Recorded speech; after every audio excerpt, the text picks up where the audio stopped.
This vehicle's windshield wiper washer system is designed to enhance the driver's visibility, especially during inclement weather.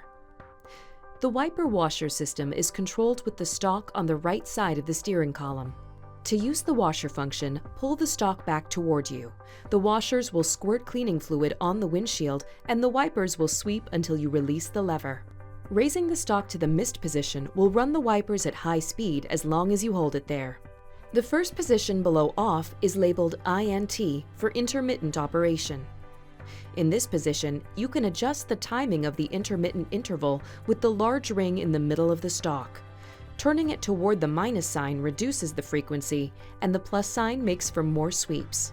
The next position down sets the wipers for low-speed wiper operation, and at the bottom of the range is the position for high-speed wiping when rain is falling heavily.